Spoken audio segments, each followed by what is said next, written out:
Hello dear students, मैं जीतराम जाड़ा स्वागत करता हूं आपका आपके अपने यूट्यूब चैनल जीतराम जाड़ा मैथ्स में।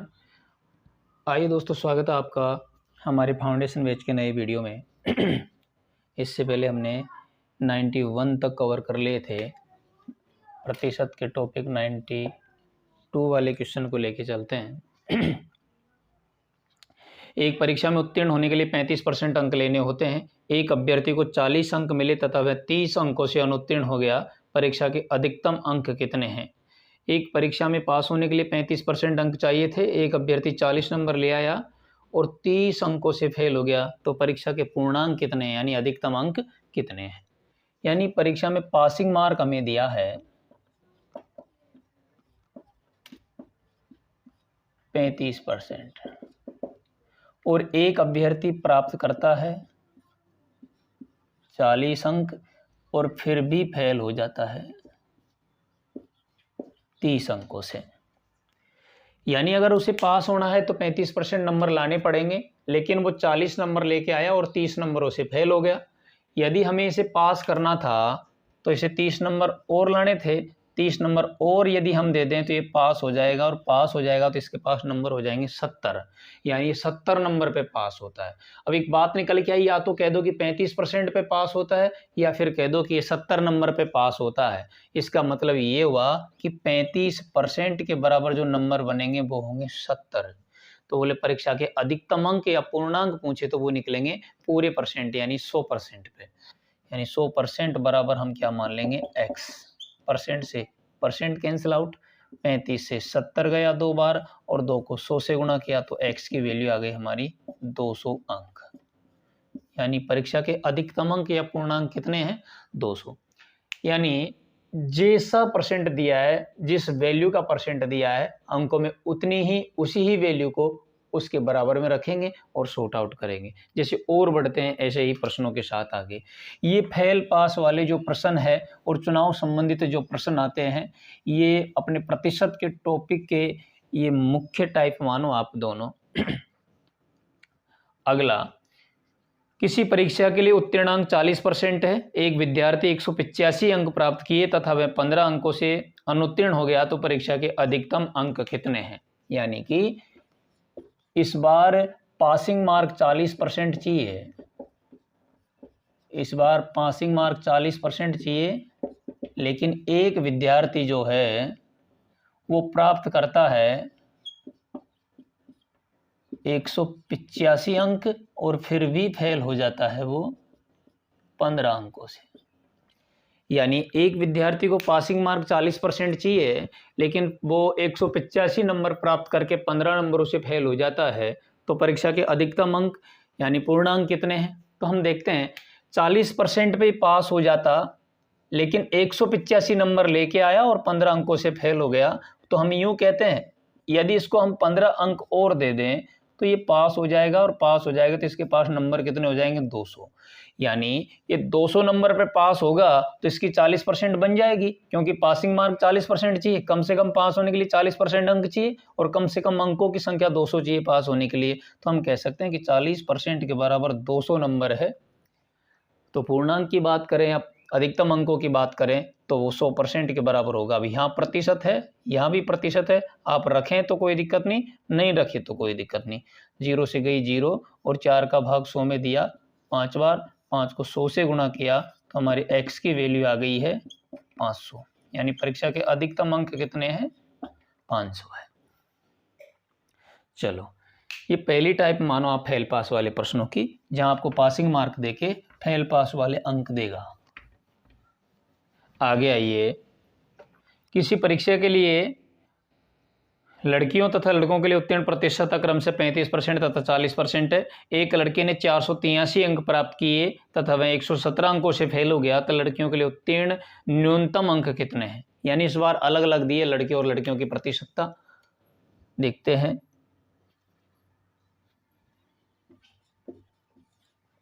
यानी कि जो लड़के हैं वो 40% पे पास होंगे, और जो लड़कियां हैं वो 35% पे पास होंगे। यानी लड़कों के लिए पासिंग मार्क 40% है और लड़कियों के लिए पासिंग मार्क 35% है। आगे कहा है कि एक जो लड़का है वो 483 नंबर तो प्राप्त करता है और फिर भी फेल हो जाता है वो 117 नंबरों से। 483 नंबर लाके 117 नंबरों से फेल हो जाता है। तो पूछा है लड़कियों के लिए पास होने के लिए कम से कम कितना अंक चाहिए। तो हम ये देखते हैं लड़कों को पास होने के लिए कितना चाहिए, 40%। यहाँ 483 नंबर लेके 117 से फेल है, यदि मैं इसे 117 नंबर दे दूं तो ये पास हो जाएगा, और पास हो जाएगा तो इसके टोटल नंबर हो जाएंगे कितने, 600। अब मैं कह सकता हूं कि लड़के 40% पे पास होते हैं जिनके नंबर बनते हैं कितने, 600।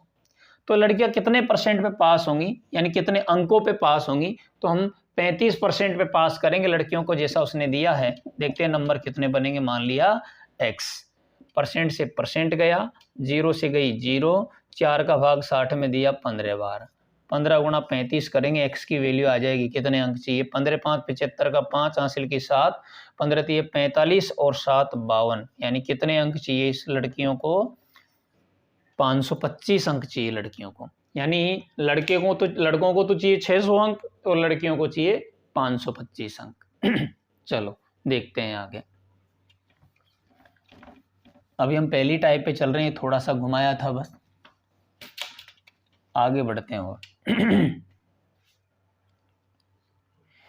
किसी परीक्षा में ए तथा बी क्रम से अधिकतम अंकों का 60% तथा 30% अंक प्राप्त करते हैं। इनके प्राप्तांकों का योग 783 है, तो परीक्षा में पूर्णांक कितने हैं। पूर्णांक और अधिकतम अंकों की बात की जाए तो सीधा 100% ध्यान रखें हम, यानी उसने 100% की वैल्यू पूछी है। तो देखें इस बार कह रहा है कि ए तथा बी के द्वारा अधिकतम अंकों का 60% तथा 30% अंक प्राप्त किया गया, यानी ए के द्वारा 60% प्राप्त किया गया और बी के द्वारा 30% प्राप्त किया गया। यदि इन दोनों के द्वारा कुल 783 अंक प्राप्त किए गए हों तो परीक्षा में पूर्णांक कितने थे। पूर्णांक यानी वही अधिकतम अंकों की बात की है, यानी ए और बी के द्वारा टोटल नंबर प्राप्त किया 783 और टोटल परसेंट प्राप्त किया इन दोनों के द्वारा 60 और 30 90%, यानी हम कह सकते हैं कि 90% बराबर बनेंगे 783 अंक। तो परीक्षा के अधिकतम अंक पूछे हैं, अधिकतम अंक यानी 100% की वैल्यू क्या होगी ये पूछा है। मान लिया x हो जाएगी, परसेंट से परसेंट काट देंगे, 0 से 0 काट देंगे, 9 8 72 बच गया 6 63, 9 7 63, 87 गुणा 10 करेंगे तो x की वैल्यू आ जाएगी 870, यानी परीक्षा के अधिकतम अंक कितने हैं, 870 अंक है। उम्मीद करता हूं कि यहाँ तक आपको कोई परेशानी नहीं होगी। धीरे धीरे हम छोटे छोटे प्रश्नों को step by step, type bye type करते हुए आगे बढ़ रहे हैं।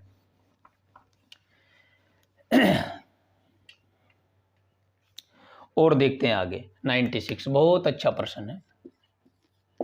इसमें हमसे कहा है कि किसी परीक्षा में 5% अभ्यर्थी अयोग्य घोषित हुए तथा योग्य अभ्यर्थियों में से 85% सामान्य वर्ग के थे। यदि 4275 योग्य अभ्यर्थी अन्य वर्गों से हो तो कुल कितने अभ्यर्थियों ने आवेदन किया।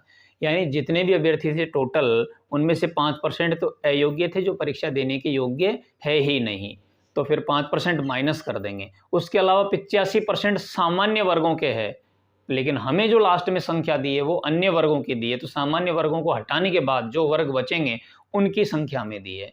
हम मानते हैं टोटल अभ्यर्थी हमारे पास x है। कितने हैं, x। इस x अभ्यर्थियों में से 5% अभ्यर्थी तो अयोग्य है, तो बाकी योग्य कितने बचे, 95, यानी 5% माइनस करने के बाद जो बचे शेष 95% वो योग्य अभ्यर्थी है। फिर जो योग्य अभ्यर्थी है उसमें से 85% सामान्य वर्ग के हैं, सामान्य वर्ग को माइनस करेंगे हम, बचेंगे अन्य वर्ग, और वो बचे कितने, 15%, और जिनकी हमें संख्या दी है कितनी, 4275, 4275। चलो निकालते हैं। 19 से कट जाएगा, 19 5 95, 19 दूनी 38, बच गया 4 47, 19 दूनी 38, बच गया 4 9 95, 19 5 95, 15 15 225 और 5 3 15, 100 गुणा 100 किया तो 10,000 और 10,000 गुणा 3 किया तो x की वैल्यू आ गई हमारे पास 30,000, यानी कुल अभ्यर्थियों की संख्या कितनी थी? 30,000 थी। एक बार और देख लो, टोटल अभ्यर्थी हमने x मान लिए। एक जो टोटल अभ्यर्थी थे उनके में से 5% अयोग्य थे, तो बाकी बचे 95% योग्य होंगे। योग्य अभ्यर्थियों का 85% सामान्य के थे, तो बाकी बचे 15% अन्य हैं। अन्यों की हमें संख्या दी है, उसको हमने बराबर में रख दिया और सॉर्ट आउट किया, तो टोटल वैल्यू निकल के आई 30,000। उसके बाद देखते हैं आगे 97। ये अगली टाइप आ गई फेल पास वाले प्रश्नों की, सेकंड टाइप के प्रश्न चालू हो गए।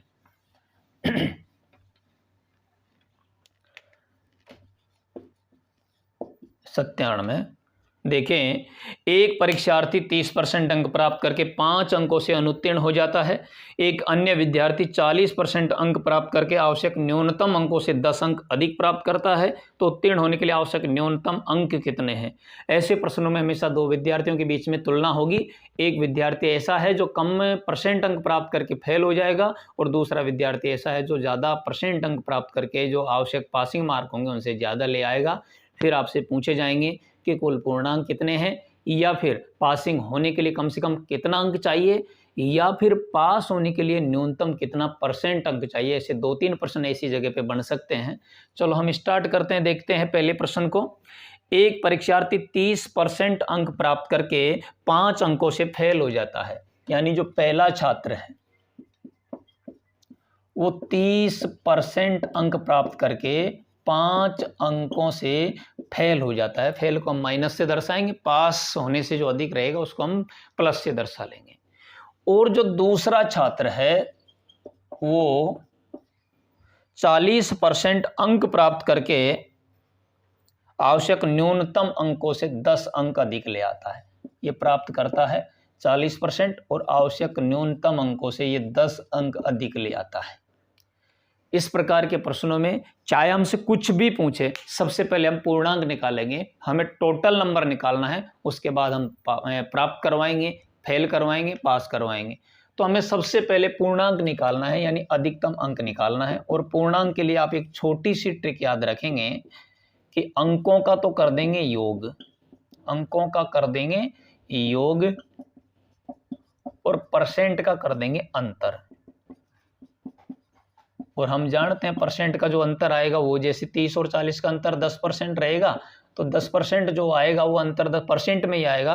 और ऊपर से परसेंट हटाते हैं तो नीचे 100 लगाते हैं, और नीचे से परसेंट हटाएंगे तो ऊपर 100 लगा देंगे। इसलिए ये गुणा किससे होना है? 100 से होना है। चलो देखते हैं। अंकों का योग, तो 5 और 10 का योग हो जाएगा 15,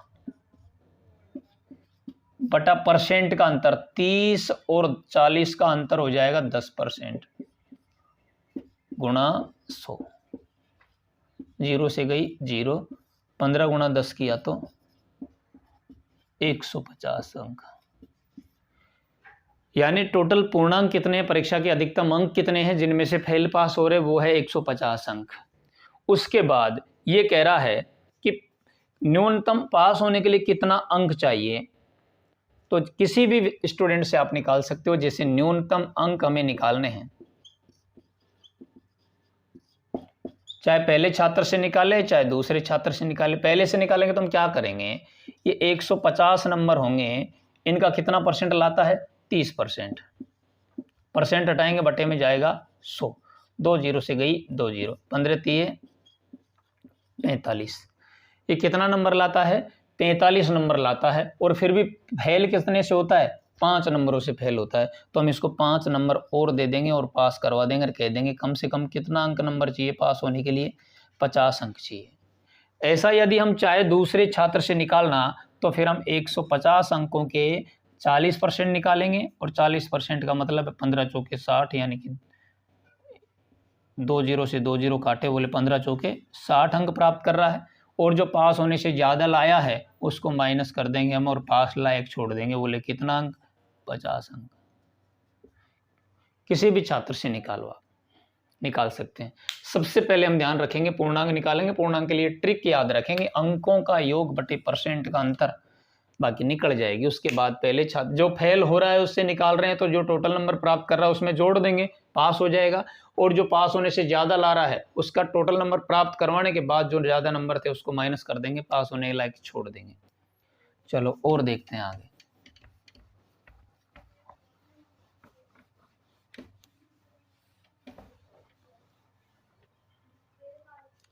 आगे एक परीक्षार्थी ने 30% अंक प्राप्त किए तथा वह 108 अंकों से अनुत्तीर्ण रहा।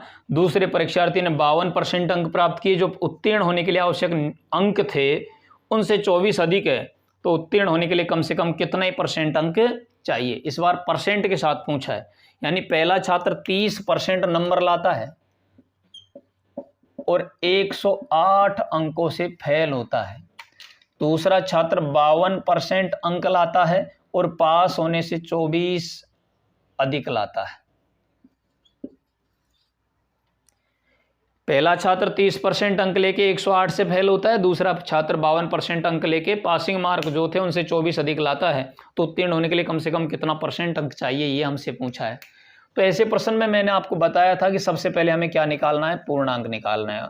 और पूर्णांक कैसे निकालेंगे हम, कि बोले अंकों का योग बटे परसेंट का अंतर। हमें पता है अंतर परसेंट में ही आएगा, तो ये गुणा किससे कर देंगे हम, 100 से। बस ये ध्यान रखें। इसके बाद अंकों का योग 108 और 24 हो गया 132 है, और परसेंट का अंतर 52 और 30 में अंतर हो गया 22 का। 22 का परसेंट हटा, गुणे में चला गया 100। काटेंगे इसको, 11 दूनी 22, 11 एकम 11, बच गया 2 22, 11 दूनी 22 और 2 से हमारा 12 गया 6 बार, और 6 को 100 से गुणा किया तो 600। यानी हमारे पूर्णांक कितने हैं परीक्षा के, 600। परीक्षा के पूर्णांक हो गए हमारे 600। उसके बाद कह रहा है उत्तीर्ण होने के लिए कम से कम कितने परसेंट अंक चाहिए, यानी न्यूनतम परसेंट अंक निकालेंगे। कैसे, जिसे पहले छात्र को ही उठा लेंगे। हमें पता है टोटल नंबर कितने, 600। 600 का कितना परसेंट लाया ये, 30%। परसेंट हटाया, बटे में गया 100, 2 जीरो से गई 2 जीरो, 6 3 18, बोले कितना नंबर लाया, 180। फेल कितने से हो गया, 108 से। 108 और दे देंगे और पास करवा देंगे। कितना बना टोटल, 288। इसका मतलब ये 288 नंबर पे पास होता है। कितने नंबर पे पास होता है, 288 नंबर पे पास होता है।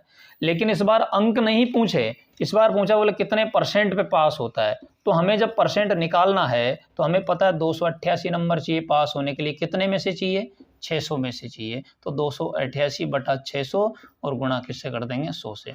2 जीरो से गई 2 जीरो, 6 चौके 24, बच गया 4 48, 6 अट्ठे 48। बोले कितना परसेंट टोटल नंबर चाहिए, 48% नंबर चाहिए टोटल पास होने के लिए। कितना परसेंट नंबर चाहिए, 48% नंबर चाहिए टोटल पास होने के लिए। और बढ़ते हैं आगे थोड़ा सा।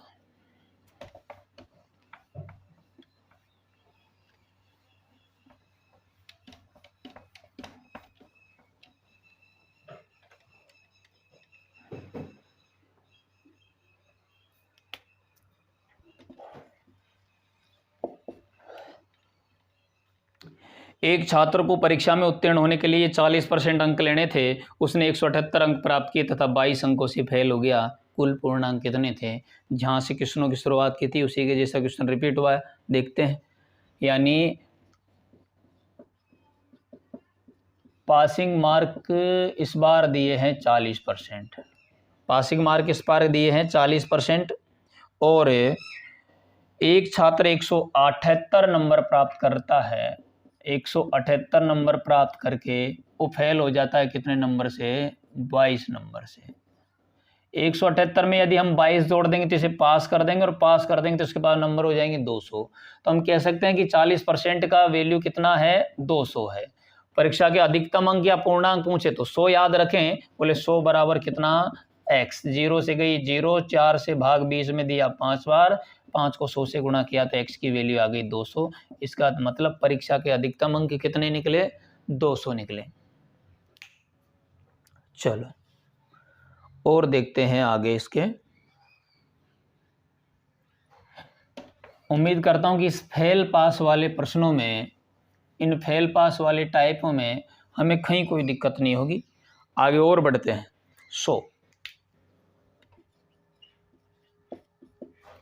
इस बार कह रहा है कि एक परीक्षा में कमल ने 70% अंक प्राप्त किए, उसे 4 विषयों में से 3 विषयों में क्रम से 81%, 66% तथा 61% अंक मिले, तो चौथे विषय में उसे कितने अंक मिले। यानी कमल है, वो एक परीक्षा देता है, उसमें 70% अंक प्राप्त करता है टोटल। परीक्षा के 4 पेपर थे, उनमें से वो कह रहा है कि एक पेपर में मैंने 81%, दूसरे में 66% और तीसरे में मैंने 61% प्राप्त किया हो, तो चौथा जो पेपर था उसमें कितने परसेंट अंक प्राप्त किए ये बताना है। तो मैं मानता हूं, माना जो उसके पास प्रत्येक पेपर है कि अंक जो है वो हम फिक्स कर देते हैं 100। मान लिया प्रत्येक पेपर के अंक कितने थे 100, तो उसके पास 4 पेपर है, तो कुल अंक बन जाएंगे उसके 400।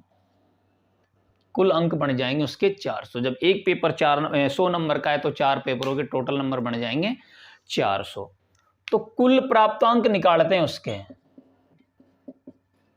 वो कह रहा है कि मैं तो 70% अंक प्राप्त करता हूं टोटल, तो 400 नंबर का 70% यदि हम निकालेंगे तो 7 चौके 28, यानी 2 0 से 2 0 गई, 7 चौके 28 बोले तो मैं तो 280 अंक प्राप्त करता है। ये 400 में से कितना नंबर प्राप्त करता है, 280 अंक प्राप्त करता है। यानी एक पेपर 100 नंबर का है तो टोटल 4 पेपर 400 नंबर के हो गए। 400 नंबरों का ये 70% लाता है, मतलब 400 में से 280 नंबर लाता है। ये पहले पेपर में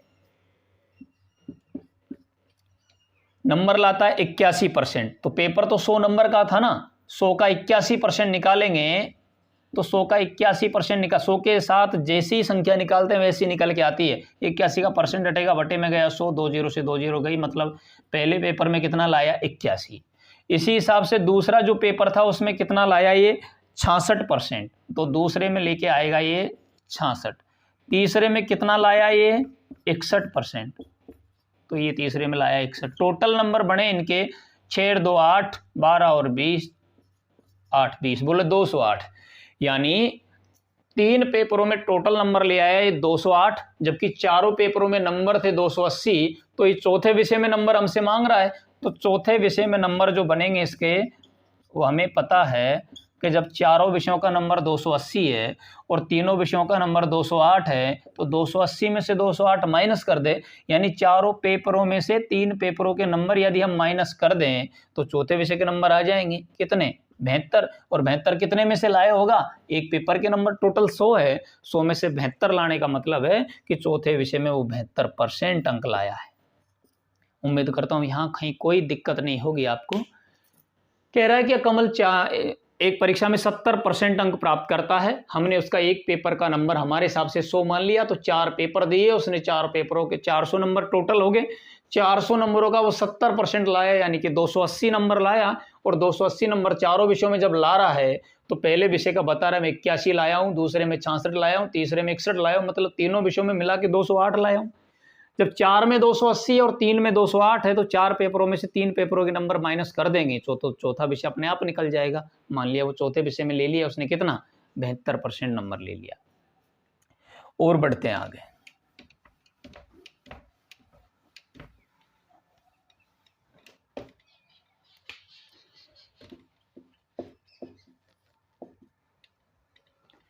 ये कह रहा है 101 नंबर कि एक परीक्षा में 900 लड़कियां तथा 1100 लड़के बैठे हैं, इनमें से 40% लड़कियां तथा 50% लड़के पास हुए हो, तो कुल कितने परसेंट विद्यार्थी फेल हुए हैं। यानी 40% लड़की और 50% लड़के पास हो रहे हैं, तो फिर फेल कितने हो रहे हैं ये बताना है। देखते हैं लड़कियां कितनी है, लड़की है 900 और लड़के कितने हैं 1100। 900 का 40% लड़की पास होती है, तो फिर बाकी बच्ची 60% फेल होती है, और हमें फेल ही निकालना है, तो डायरेक्ट फेल निकालेंगे। 900 का 60%, 9 6 54, क्योंकि हमें पता है 2 0 कट जाएगी, और 1 जीरो बोले 540, 2 जीरो से गई 2 जीरो, 9 6 54, यानी 540 लड़की फेल होती है 900 में से, और लड़कों का 50% पास होता है, तो 50% फेल हो जाएगा। वो 50% का मतलब होता है आधा। और अपन ये जानते हैं 550, 1100 का आधा कितना हो जाएगा 550, यानी टोटल फेल होने वाले लड़के लड़की बन गए 1090। टोटल फेल होने वाले लड़के लड़की बन गए 1090 कितने के, यानी 900 और 1100 टोटल है हमारे पास 2000। तो हम ये कह सकते हैं फेलियर परसेंट निकालना है तो टोटल 1090 फेल है कितने में से, 2000 में से। तो परसेंट निकालना है तो गुणा 100 से कर देंगे। बोले कौन, किसका, गुणा 100। तो 3 जीरो से 3 जीरो गई और 2 का भाग 109 में देंगे तो हमारा निकलेगा 54.5%। उम्मीद करता हूं किसी को कोई परेशानी नहीं होगी। यानी 900 का 60% लड़की 40% लड़की पास है तो बाकी बची 60% फेल है, निकाल लिया 540। 1100 का 50% पास है तो बाकी बचे 50% फेल है 550। टोटल फेल 1090, टोटल विद्यार्थी 2000, 1100 और 900। तो 2000 में से जब 1090 फेल हो रहे तो उनका परसेंट बन रहा है 54.5। और बढ़ते हैं आगे।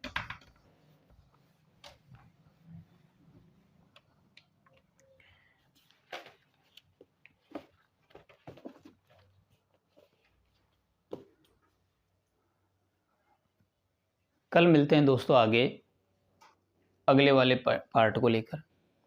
तब तक के लिए जय हिंद।